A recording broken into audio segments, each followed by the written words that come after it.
My girlfriend said she was going to a women's retreat, but her best friend slipped up and sent me a picture of her in a hotel room with her boss. When she got back, her job was gone.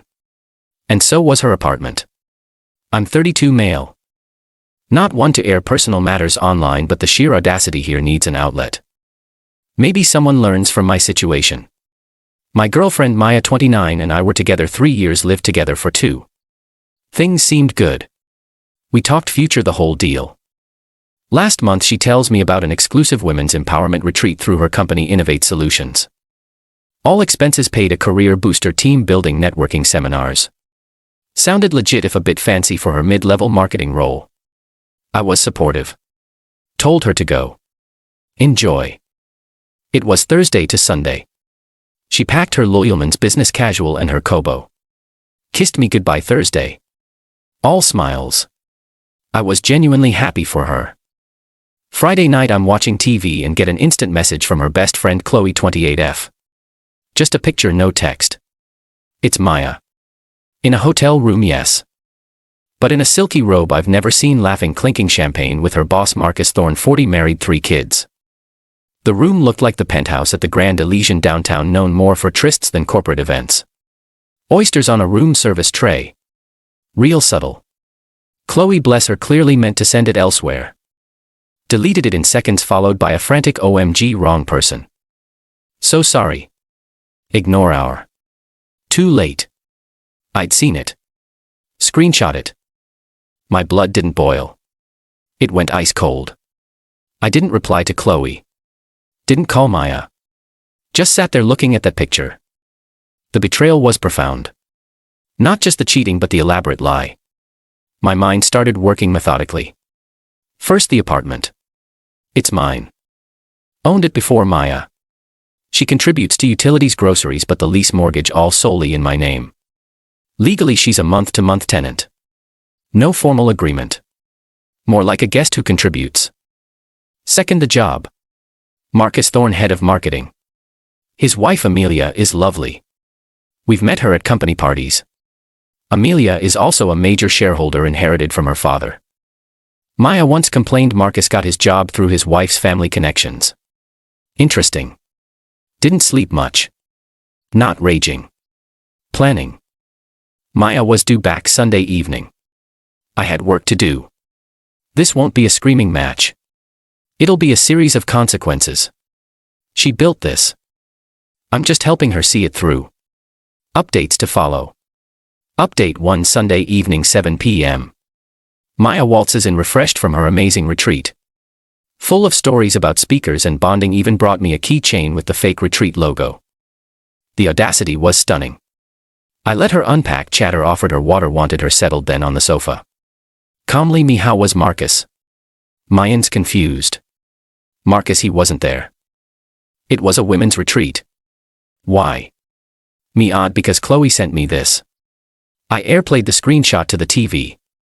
Her Marcus champagne, oysters, penthouse, full HD. Her face went corpse gray. Stammering, I what? Chloe sent that. Why? Mistake, I guess. Fortunate for me. So the women's empowerment retreat was a romantic getaway with your married boss. The denial was pathetic. Not what it looks like. Just talking, mentoring me in a silk robe with oysters. Right. Then tears, pleading.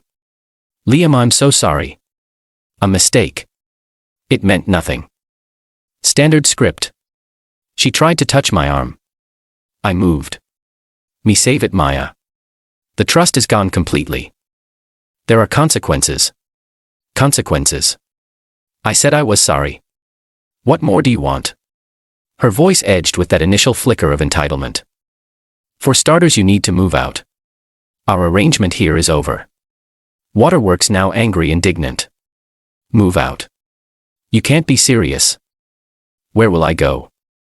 You can't just kick me out. Me. Actually, I can. This is my apartment. You're a guest. Welcome expired. You have 7 days from today to pack your things and leave. 7 days? That's unreasonable. I can't find a place. You're being cruel after everything we've shared. Should have thought of everything we've shared before sharing a suite with Marcus. 7 days. And don't try to take anything that isn't unequivocally yours. I have a good memory. She stared, fury and panic in her eyes, grabbed her phone. I'm calling Chloe. She'll sort you out. I shrugged. Go ahead. She stormed to the bedroom, muffled, shouting. Good. Let Chloe understand the mess. Marcus, my plan for him is in motion. Drafted a professional email Saturday. More on that next. She's giving me the silent treatment with loud theatrical sighs from the spare room. She tried our bed. I took my pillow to the couch. The nerve. The entitlement is strong. She thinks tears should fix it. No idea what's coming job-wise. Update 2. It's been a week. Maya's 7 days are up tomorrow. The apartment, Arctic silence and her increasingly desperate entitled manipulations. Chloe texted me after Maya's call. Liam, Maya's really upset. Kicking her out is harsh. Can't you talk? She's remorseful. I replied, Chloe, your slip-up doesn't give you a vote. She made her bed. Now she needs a new one. Remorseful is a strong word for someone who still thinks this is my fault for overreacting. No reply. Maya's tactics this week. Tearful apologies. Daily. Cornering me, crying, biggest mistake. Marcus meant nothing. She was confused. My reply, trust is gone, Maya. Find a new place. Guilt trips. After everything I've done, throw 3 years away over one mistake. One elaborate premeditated mistake. Yes. Blame game. Apparently I hadn't paid her enough attention, so she sought validation elsewhere. My fault. She screwed her boss. Indeed. Property grabs. Tried claiming my stuff. Grandmother's lamp. Thought you said I could have it. My Breville espresso machine. I use it every day. Showed old bank statements. She pouted. The job front. This is where it gets interesting. Saturday morning before Maya returned, I compiled a package. It included printout of Chloe's photo. Confirmation of the Grand Alician's penthouse suite booking details for that weekend, charged to Marcus's corporate card under client entertainment. A contact with deep knowledge of the hotel's booking patterns for corporate clients had provided enough verifiable detail about Marcus's usual practices that a specific anonymous query to the hotel's own compliance department easily confirmed the specifics. This confirmation was then passed to me through a discreet channel once internally verified by the hotel. An anonymous letter explaining Marcus Thorne used company funds for extramarital affairs with subordinates, naming Maya under the guise of a women's empowerment retreat which only she attended from his team while he was also conveniently off-grid. Suggested an audit of his expense reports. I sent this package via registered mail carefully from a distant post office to Amelia Thorne, his wife, the major shareholder. A similar, more corporate version went to Innovate Solutions CEO and head of HR, also anonymously. I figured Amelia's personal involvement would accelerate any corporate investigation. Fallout started Wednesday. Maya came home early, white-faced. They know, she whispered, terrified. HR called me into a meeting, asked about Marcus, a trip. They suspended me pending an investigation. I just looked at her. Actions, Maya, consequences. Terror morphed into rage at me. You did this. This is your fault. You ruined my career. Me. No, Maya. You ruined your career with lies and cheating. Marcus ruined his, expensing your tryst. I just provided the truth for others to act upon. She demanded I fix it. Call them. Say it was a misunderstanding, as if her entitlement is bottomless. Then Marcus called her. Speakerphone, probably for my benefit. His voice strained, furious. Marcus. What on earth did you tell them, Maya? My wife is going ballistic. HR is on me. Did you leak something? No, Marcus. I swear it must have been Liam. He found out he's destroying us. Marcus, Liam, your boyfriend. How could he know enough to wait that picture your friend sent before she answered? I said loud enough. Yes, Marcus. I did. And using the company Amex for your affair? Bold. Especially with your wife holding the company purse strings. He hung up. Maya stared aghast. You told his wife me she deserved to know who she's married to and how her company's money was spent. Don't you think? Tomorrow is moving day. She's barely packed.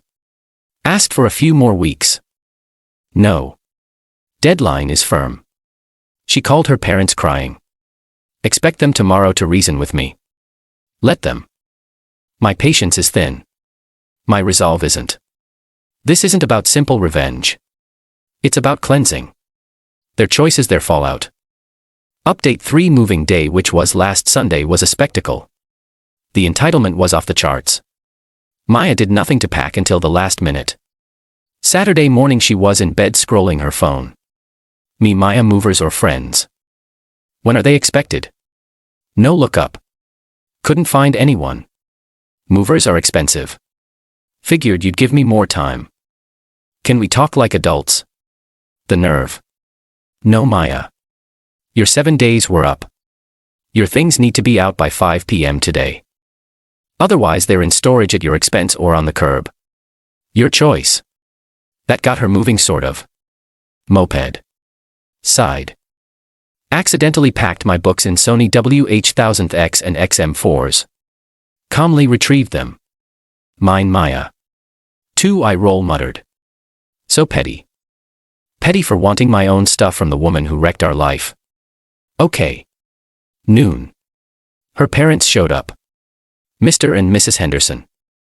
Mrs. Henderson immediately. Liam, shocked at your callousness. Throwing our Maya out after one little mistake. Mr. Henderson, son, she's a good girl. Forgive. This is damaging. Mr. and Mrs. Henderson, your daughter wasn't thrown out. Asked to leave after significant betrayal. Lying for weeks. Affair with her married boss. Not a little mistake. Deliberate choices. Mrs. Henderson. Where is she supposed to go? Apartments are hard. Her job. We heard she was suspended. You need to help her, Liam. You have a good job, stable place. She needs you to fix this. Least you can do after breaking her heart. I almost laughed. I broke her heart. I fix her job she created with her boss. Are you hearing yourselves? The entitlement source. Apple tree. Maya burst into tears. Mommy, Daddy, he's horrible. Told Marcus's wife. Ruining all our lives. Mr. Henderson looked genuinely shocked. You contacted Mr. Thorne's wife. Son, that's overstepping. Me. Was it overstepping for Marcus to use company money, partly his wife's, for an affair with your daughter in a penthouse? I provided information, their actions. They weren't expecting calm logic, wanted emotion and argument. I stayed polite, firm. They realized I wouldn't budge, helped Maya pack, grumbling about my lack of compassion. Most of her stuff in their minivan by 4:30 p.m. Lots of talk about her sacrifices for our relationship. I nodded. Check my watch. Maya walking out. Last box. You'll regret this, Liam. Miserable and alone, and I hope Marcus sues you for defamation. Me, defamation needs false statements, Maya. Good luck. And I'm already less miserable. She actually snarled and slammed the door. Good riddance. The Innovate Solutions fallout took a few more days to finalize after her suspension, but it was decisive. This past Wednesday I got an interesting email to my anonymous tip hotmail from a throwaway Proton mail address, presumably from someone in HR or legal there. Subject: information acknowledged. Actions concluded. The body was brief. Thank you for the information provided regarding Marcus Thorne and Maya Henderson. A thorough internal review was conducted. The initial findings concerning the Grand Elysian incident quickly uncovered a broader pattern of financial misconduct and serious ethical breaches related to Mr. Thorne's expenses and conduct. Consequently, Mr. Thorne's employment has been terminated effective immediately due to gross misconduct. Ms. Henderson's employment has also been terminated effective immediately due to serious breaches of company policy and ethical conduct. Innovate Solutions is committed to a professional workplace, so she's jobless. He's jobless. Amelia Thorne, the Grapevine, says filed for divorce the moment she had irrefutable proof and is ensuring Marcus faces the full financial and legal consequences of his deceit, both personal and professional. His client entertainment expenses were apparently a catalog of abuses. Maya was just the one caught so spectacularly. Chloe texted last night, heard the news. Wow. I replied, indeed. Do I feel bad? A tiny part for the person I thought Maya was, but it's overshadowed by relief. Quiet satisfaction that actions have consequences. Their choices, their results. She's at her parents'. Marcus don't know, don't care. Apartment feels lighter, changed locks. Tonight pizza. No pineapple. Unlike Maya's preference, craft beer, silence. Not a happy ending, but a just one. For now, that's enough. Maybe a final update in a few weeks. For now, chapter closed. Final update. Hey everyone. About a month since D-Day departure day. A few DMs asked for a wrap-up. Immediate aftermath was quiet my end. Deep cleaned the apartment, rearranged furniture, made it mine again. Amazing how much mental clutter someone else's lies take up. Donating Maya's old stuff, trinkets, forgotten clothes, that awful live laugh love sign was cathartic. One awkward encounter, ran into Chloe at Starbucks. She looked uncomfortable, stammered an apology, said Maya isn't talking to her, blaming Chloe for the initial photo leak. Maya's version to friends. I'm a controlling person who manufactured it all. Of course some are allergic to accountability. I just nodded, said water under the bridge. Got my coffee. She learned about blind loyalty, I think. News on Maya. Per a mutual acquaintance. Now more my acquaintance still at her parents'. Job hunting isn't going well. Tech marketing isn't huge. Word of why she really left Innovate Solutions circulated. Not from me.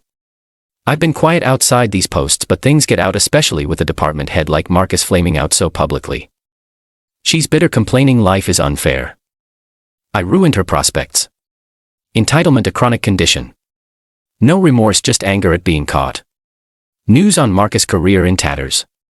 Amelia by all accounts is proceeding with the divorce and ensuring he understands the full weight of his actions. Trying to rebrand as a consultant, note takers. Good. Damage to company culture and his family was significant. Heard he sold his Porsche Cayenne. Quite a change for him. As for me, doing good. Surprisingly brief period of feeling adrift, phantom limb of a relationship, but it passed. The betrayal so blatant, so insulting, cauterized the wound, made moving on easier. My calm, methodical approach wasn't suppressing emotion. It was channeling it into productive action. I didn't want to break things. I wanted to dismantle lies, restore order. Justice for me was a precise rebalancing of scales, a small vulnerability. Sometimes I missed the idea of what we had. Easy companionship, shared history. Then I remember the oysters, lies, disrespect, feeling fades fast like waking from an unsettling dream, not dating, taking time for myself, gym, work going well, reconnecting with friends. Peace in my apartment is golden. No drama, no eggshells, no wondering if the person next to me is honest. So that's it. No dramatic reunion, no tearful game-changing apologies, just messy, realistic fallout of bad decisions. Antagonists didn't have a change of heart. They got what they deserved, a direct result of their own actions. Honestly, more satisfying than any Hollywood ending. Thanks for letting me vent, Reddit. It helped. If you're going through something similar, stay calm, think strategically, remember your worth. Don't let anyone make their bad choices your burden. Peace out.